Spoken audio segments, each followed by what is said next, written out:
gracias, Señor, por este día sábado, te damos gracias por esta escuela sabática. Queremos pedirte, Señor, que puedas derramar tu Espíritu Santo para que podamos renovar fuerzas, para que podamos renovar entendimiento, para que podamos renovar nuestra esperanza, para que podamos afirmarnos.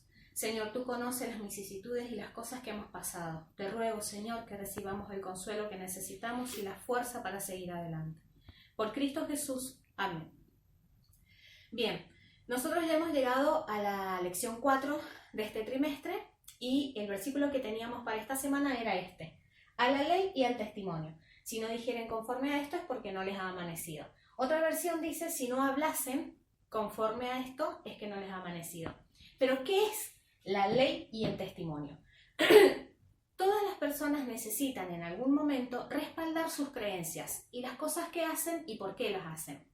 Porque esa fuente es la que les da la seguridad y la certeza de que es la verdad, de que no están equivocados y te deja con una sensación de tranquilidad y de conciencia tranquila. Entonces, fíjense, es como cuando nosotros hacemos una receta y esa receta, una torta, decimos que el sabor no se logró como se tenía que haber logrado o que no quedó rica como debería. Nosotros, ¿cómo refutamos a eso? Nosotros decimos que lo hemos hecho tal cual decía la receta. Y eso a nosotros nos deja tranquilos porque la fuente nuestra, de nuestra seguridad, es la receta. Pero fíjense qué nos pasa a medida que nosotros nos encontramos con esta receta. Así como en la receta de la torta, ejecutada por varias personas, no logran los mismos sabores. No sé si les ha pasado que uno hace una torta y el otro hace la misma torta y el sabor no queda igual. ¿Y saben por qué es eso? Porque ahí es donde intervenimos nosotros con todo lo que somos, con nuestra forma de pensar, con nuestra forma de hacer las cosas, con nuestra percepción. Eso mismo nos pasa cuando nos toca leer esta receta. Intervenimos nosotros con nuestra forma de pensar, con nuestra cultura, nuestras tradiciones, con el bagaje que tenemos de todo lo que hemos aprendido, y es ahí donde se produce una distorsión. Cuando nosotros decidimos casarnos con alguien, ¿por qué lo hacemos? Porque coincidimos con esa persona en la forma que tiene de pensar y de llevar adelante la vida, ¿verdad? Y cuando ya las personas no coinciden, no están coincidiendo en eso, empiezan a haber peleas y distanciamientos. Eso mismo es lo que sucede cuando nosotros empezamos a leer la Biblia. Se producen distanciamientos y peleas. ¿Por qué? Porque nuestra mente no coincide con el pensamiento de Cristo. Por eso nos encontramos también con que al leer esta receta, vemos que tienen un montón de religiones que tienen la misma receta, pero que los resultados no son los mismos. Entonces, ahora, ¿qué es lo que vamos a hacer? Vamos a ir desmenuzando en el transcurso de esta lección, que lleva por título La Biblia y la autoridad que tiene en nuestra teología.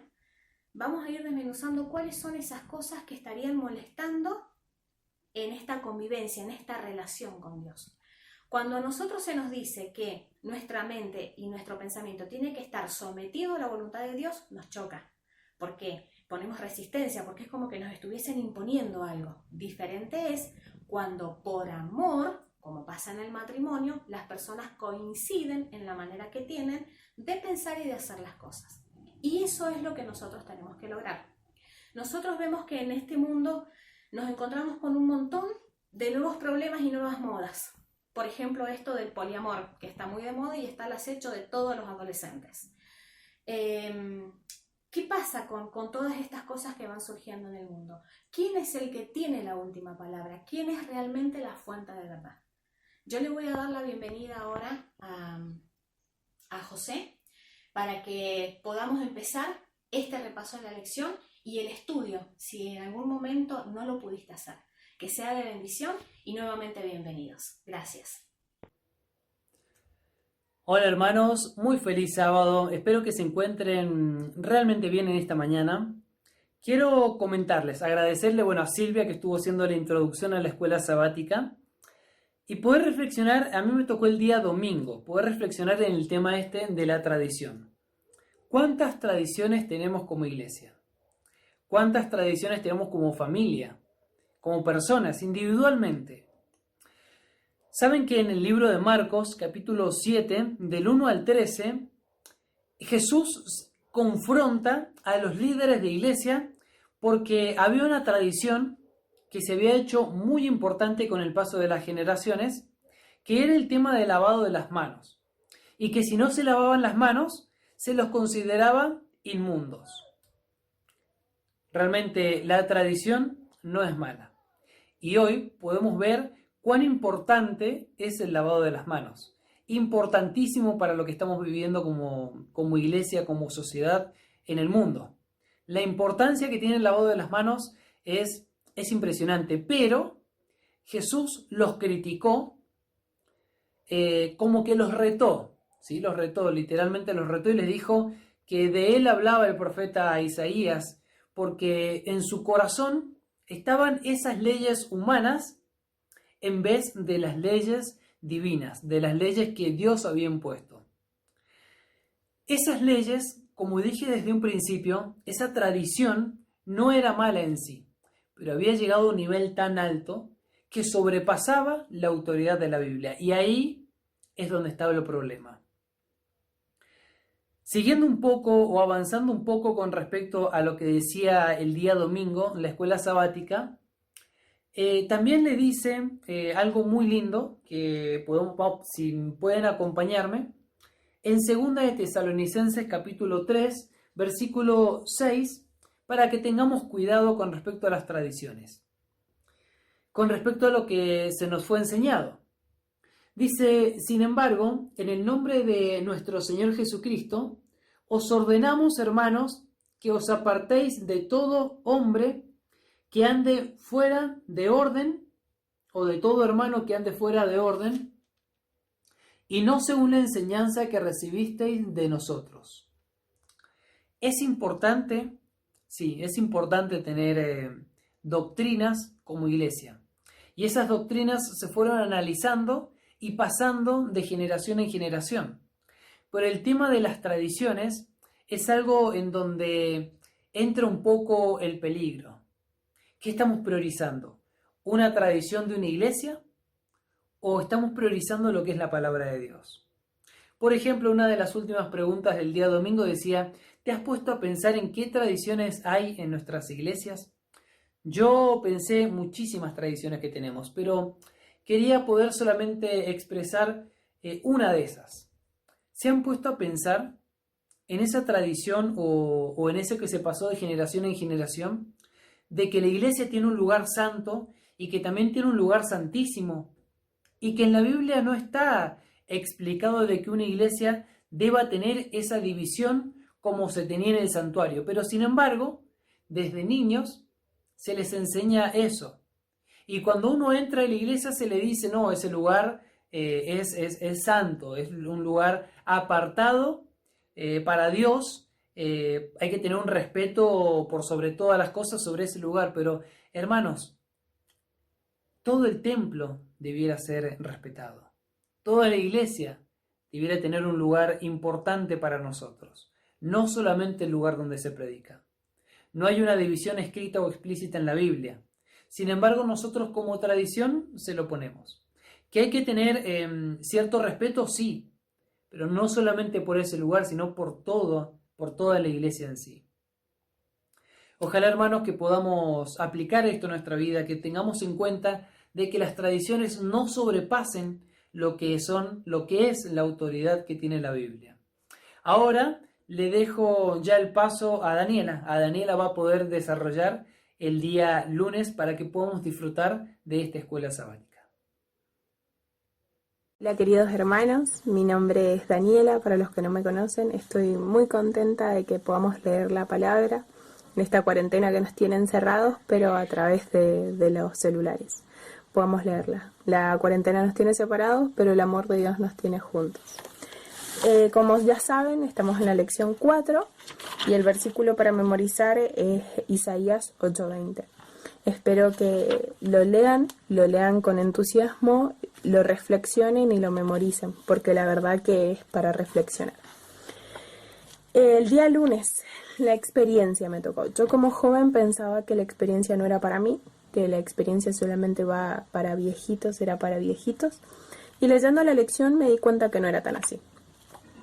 Vamos a comenzar leyendo Tito 3, 4 y 5, que dice: Pero cuando se manifestó la bondad de Dios, nuestro Salvador, y su amor hacia los hombres, nos salvó no por obras de justicia que nosotros hubiéramos hecho, sino por su misericordia, por el lavamiento regenerador y renovador del Espíritu Santo. Hay una palabra clave, una pregunta clave que dice: ¿por qué es importante que nuestra fe no solo sea un conocimiento abstracto e intelectual, sino algo que realmente experimentemos? La experiencia es algo que vivimos día a día, que adquirimos mediante haberlo vivido día a día. ¿Por qué tiene que ser, la fe no tiene que ser algo tan intelectual como lo es la Biblia? O sea, que adquiramos conocimientos de la Biblia y que sea algo más de experiencia, más que la sintamos, que pase a ser un sentimiento, que sintamos lo que es la fe.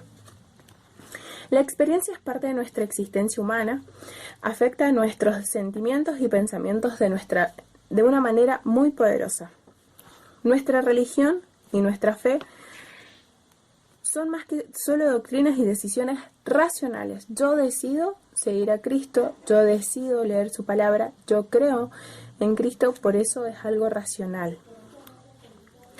Lo que experimentamos moldea significativamente nuestra visión de Dios e incluso nuestra comprensión de su palabra. La intimidad que tengo con mi amigo Jesús al orar, cuando me siento que me respondió una oración o que me contuvo mediante algún problema. Esa es la experiencia de vivir con Jesús. A eso le llamamos experiencia. Pero cuando necesitamos ver claramente las limitaciones e insuficientes de nuestras experiencias a la hora de conocer de Dios. ¿Qué advertencia se encuentra en 2 de Corintios 11, del 1 al 3? Vamos a leer lo que dice. Y dice: ojalá toleraseis un poco mi insensatez, pues toleradme, os celo con celo de Dios, porque os he desposado con un solo esposo, con Cristo, para presentaros a él como virgen pura. Pero temo que como la serpiente que con su astucia engañó a Eva, vuestros sentidos sean extraviados de la tierra y pura devoción a Cristo. ¿Qué debería decirnos esto sobre los límites de confiar en nuestra experiencia? Como dije más temprano, la experiencia es algo que vivimos día a día, que el mundo nos da, nos brinda, que es porque nosotros vivimos en este mundo, la experiencia la adquirimos por eso. A veces la palabra de Dios nos muestra otra realidad, que es la realidad de vivir con Jesús, que en este mundo nos muestra totalmente distinta. Entonces, tenemos que saber poner límites y decir: no, la experiencia puede ser engañosa y nos puede desviar los sentidos, como dice acá 2 de Corintios en versículo 3, dice: nuestros sentidos sean extraviados de la sincera y pura devoción de Cristo.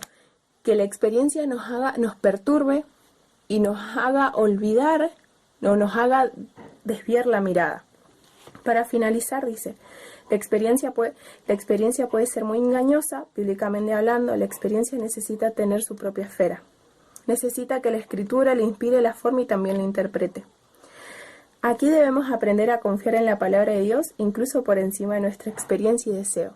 Los invito a que pongamos siempre a Dios mediante nuestra experiencia y que pensemos qué Él nos dice o qué nos dice su palabra, ya que Él lo único que quiere es que la experiencia del mundo terrenal la podamos llevar con su palabra. Les mando un beso y bendiciones. En el estudio de la Biblia esta semana me tocó el martes, que habla de la cultura. Bueno, si bien sabemos, la cultura nos moldea y nos influye en nuestra vida. A veces influye para bien y a veces influye para mal. Y es ahí donde tenemos que tener cuidado. Sin ir más lejos, podemos ver al pueblo de Israel que en su momento fue corrompido por dejarse influenciar por las malas prácticas de la cultura en el momento en el que estaban. Si bien las escrituras se dieron en una cultura específica, no quiere decir que quedan ahí sus enseñanzas, solamente en la cultura de ese momento.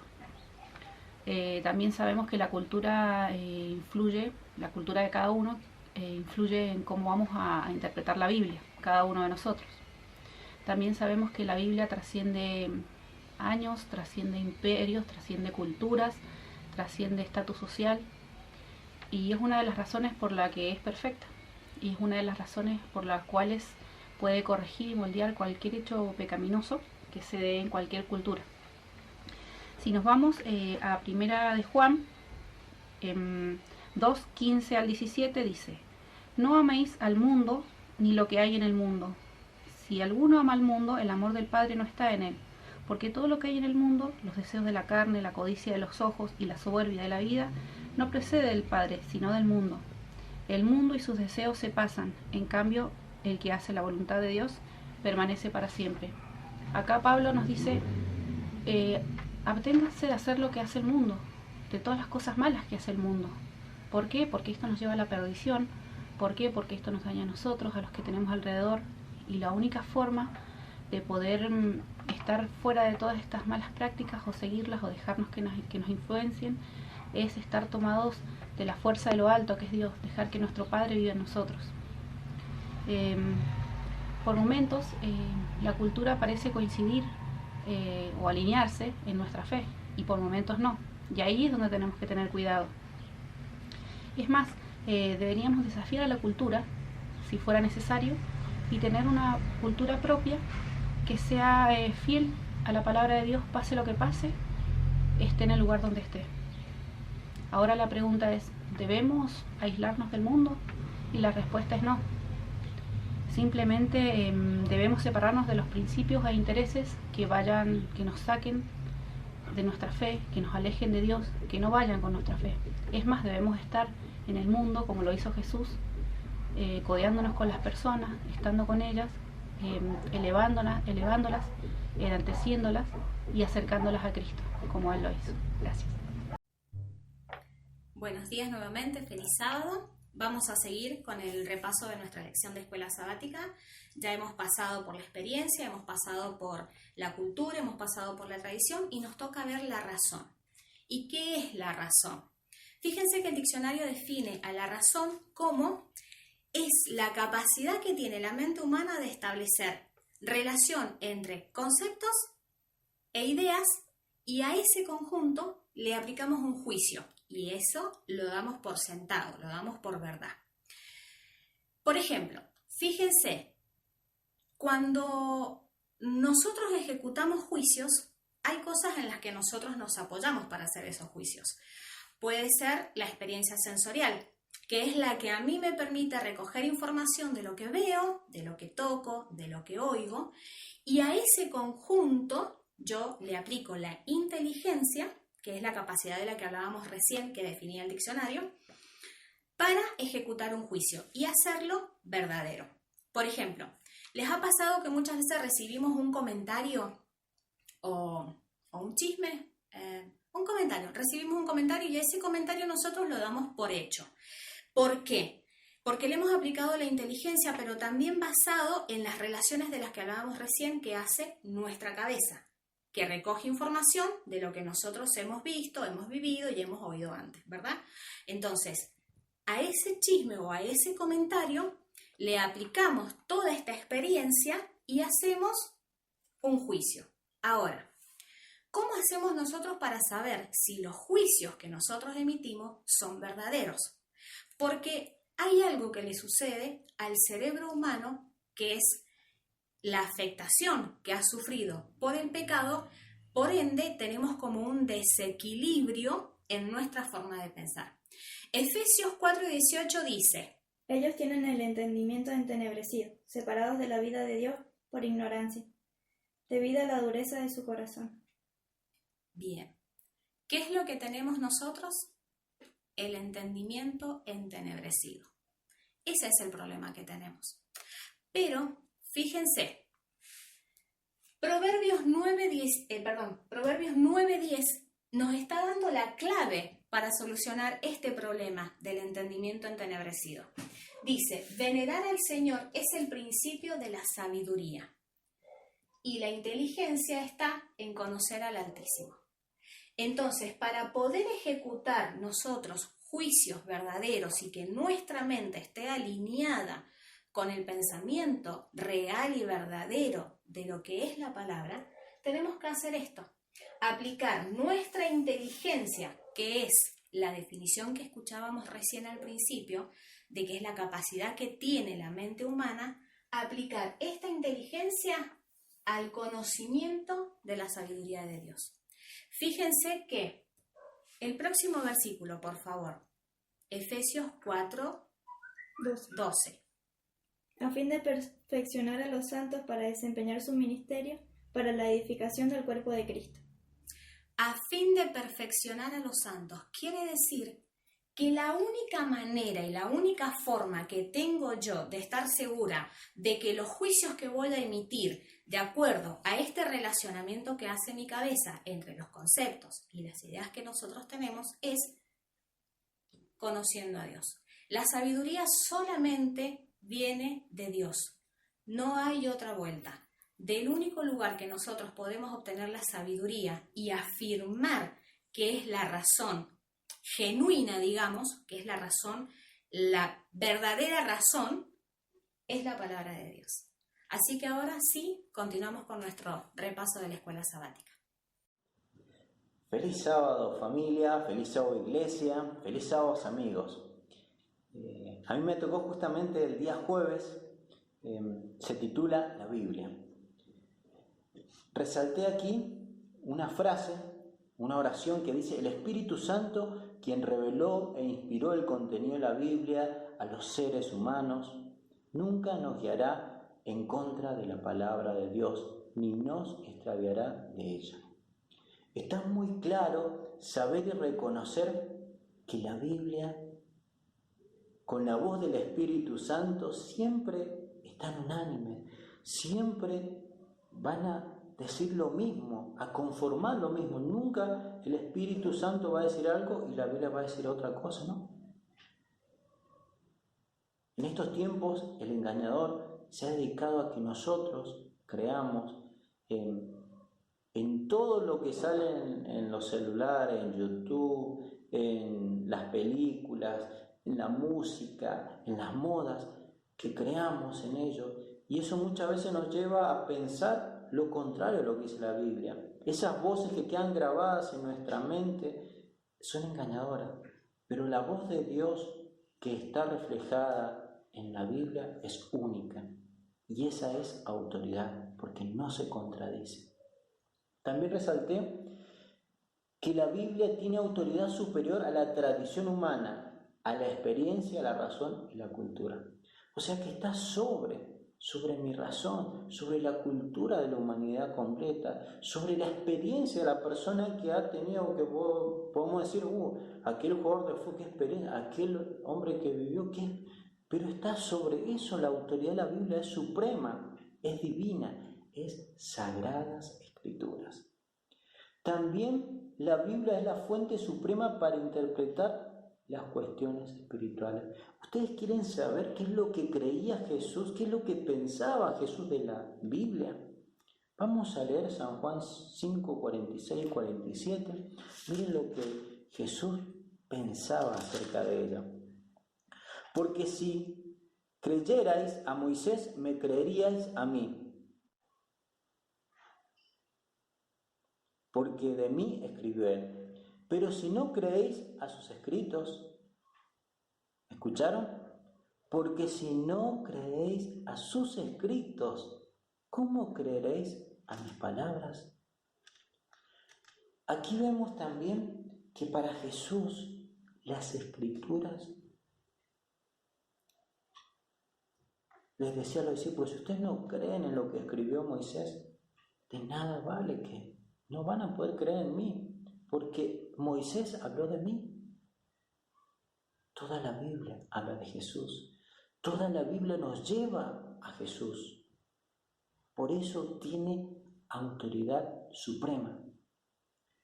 También vemos aquí que resalté que dice: la Biblia es la única norma para la auténtica espiritualidad bíblica. Familia, ¿queremos ser auténticos cristianos? ¿Queremos ser auténticos hijos de Dios? Aquí está la autoridad de Dios, la voluntad de Dios. Aquí están sus escritos sagrados. ¿Cómo debo ser? ¿Cómo debemos ser, familia? También la Biblia brinda una sana doctrina y como palabra de Dios es confiable.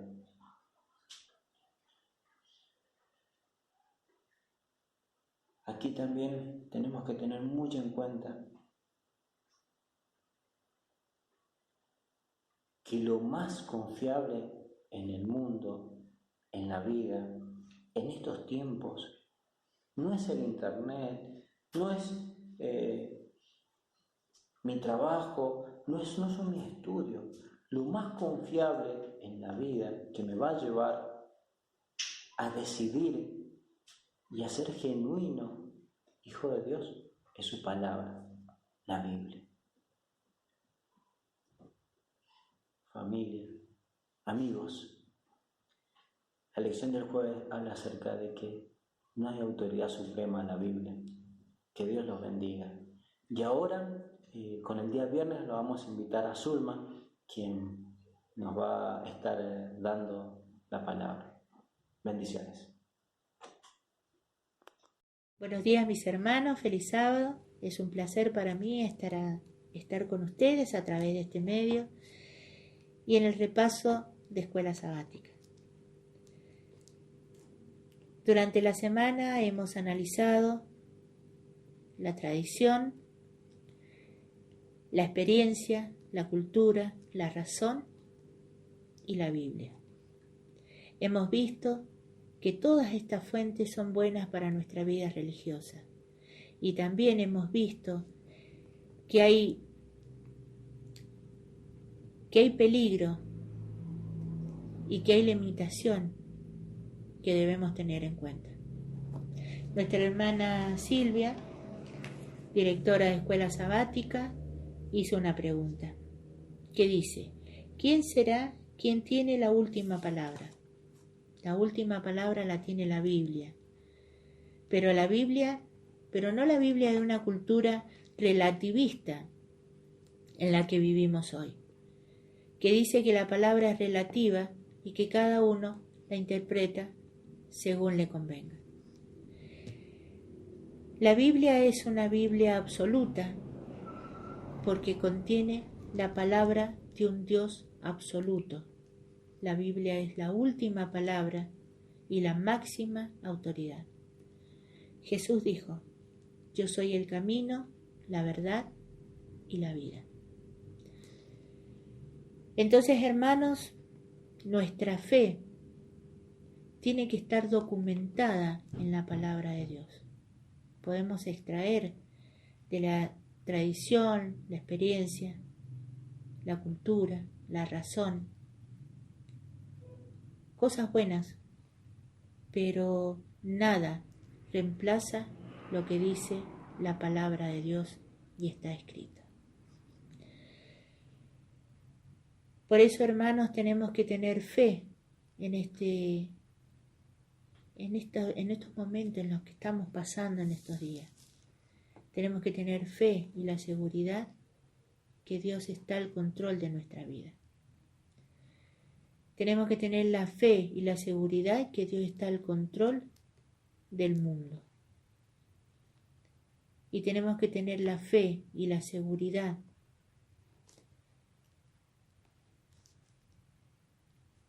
de que todo lo que vivimos pasará.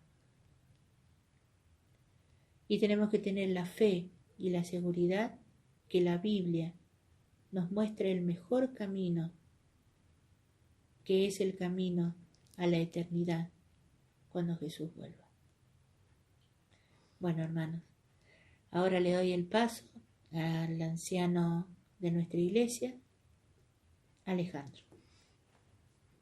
Feliz sábado, queridos hermanos, que Dios los bendiga a cada uno de ustedes, que hoy en este lindo sábado podamos compartir la palabra del Señor, aún a la distancia, a través de las redes sociales, al Distrito Centro, podemos compartir la palabra del Señor. Que Dios los bendiga a cada uno de ustedes, un gran abrazo les extiendo desde aquí. Y vamos a comenzar con el resumen de la palabra del Señor de esta semana, que dice la Biblia como fuente autoritativa de nuestra teología, ¿sí? Podemos ver aquí en Juan 5:39, Jesús hablando y diciendo: escudriñad las Escrituras, porque os parece que en ella hay vida eterna y ellas son las que dan testimonio de mí. ¿Sí? Aquí vamos a leer, antes de comenzar todo esto, vamos a hacer una oración, pidiendo la dirección de Dios para que podamos comprender la palabra del Señor. Querido Padre, queremos darle las gracias en este momento tan lindo y tan especial que nos da de poder compartir en tu santo sábado tu palabra. Pedimos que a través de tu Espíritu Santo podamos entender el mensaje en esta mañana y poder ponerlo por obra. Te lo pedimos en el nombre de Jesús. Amén. Ahora sí vamos a ir a la palabra del Señor para dar un resumen, ¿sí?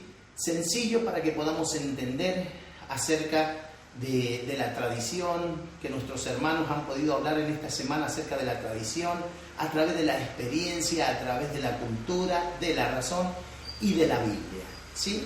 Vamos a ir a Mateo capítulo 7, versículo del 24 en adelante, y dice así, cualquiera pues que oye estas palabras y las hace, le compararé con un hombre prudente que edificó su casa sobre la roca. Descendió lluvia y vinieron ríos y soplaron vientos y golpearon contra aquella casa, y no cayó, porque estaba fundamentada sobre la roca.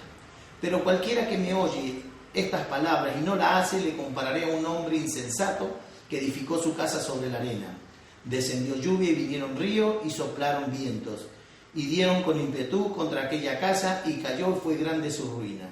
¿Sí? Aquí Jesús nos habla y nos dice a nosotros dónde queremos estar fundamentadas nuestras vidas. ¿Sí?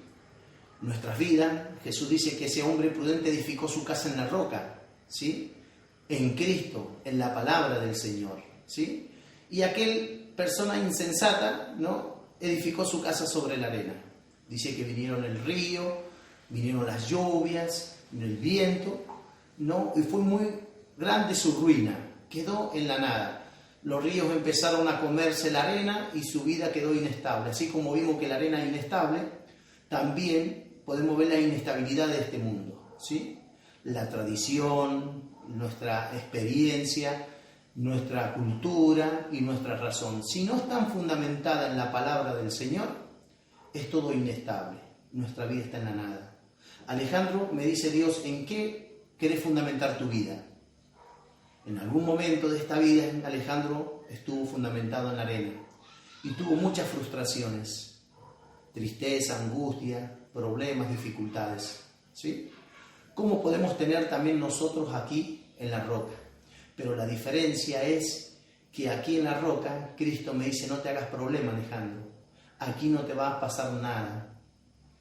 Caso contrario son aquellos que eligieron edificar su vida en la roca, en la arena, que es la inestabilidad de este mundo, las culturas, no las tradiciones, ¿no? Y todo lo que hemos podido estudiar en esta semana, podemos ver que queda en la nada.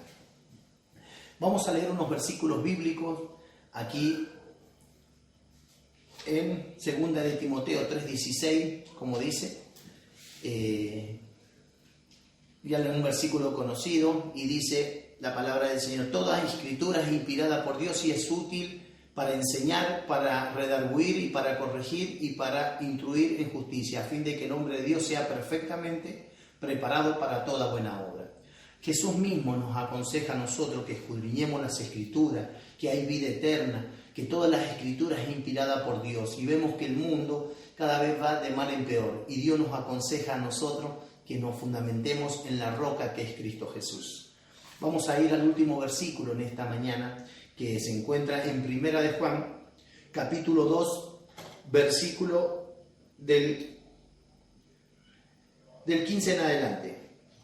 No améis el mundo, dice, ni las cosas que están en el mundo. Si alguno ama el mundo, el amor del Padre no está en él. Porque todo lo que hay en el mundo, los deseos de la carne, los deseos de los ojos y la vanagloria de la vida, no provienen del Padre, sino del mundo. Y el mundo pasa y sus deseos, pero el que hace la voluntad de Dios permanece para siempre. Queridos amigos, hermanos que nos están escuchando, aquí por este versículo podemos darnos cuenta nosotros que dice que el mundo pasa y sus deseos, mas la palabra del Señor permanece para siempre. Podemos ver nosotros la arena, cómo se desvaneció con el agua, a través de los problemas, las dificultades. No pudieron fundamentarse en Cristo Jesús. y su vida quedó en la nada. En esto que nosotros, cada uno, usted y yo, que estamos fundamentados en Cristo, que cada vez más nos aferremos bien adentro de la roca, para que nada ni nadie nos va a hacer daño. Jesús nos dice, ¿no? Ahí en Apocalipsis 3:7, nos dice, por cuanto has guardado la palabra de mi paciencia, yo te guardaré de la hora de prueba que viene sobre el mundo entero. Que Dios te bendiga en este lindo sábado que el Señor nos ha dado, que puedas compartir la palabra con aquellos que no la conocen, que puedas usar las redes sociales para llegar a aquellos corazones que no podés llegar tal vez a tu familia, a tus amigos, para que puedas mandarles un mensaje de amor diciendo que Cristo viene pronto, que nos preparemos, porque el Señor viene a buscar a su iglesia y a cada uno de sus hijos. Que tengas un feliz sábado y que Dios te bendiga grandemente. Por siempre estaré, feliz yo viviré, veré a Jesús.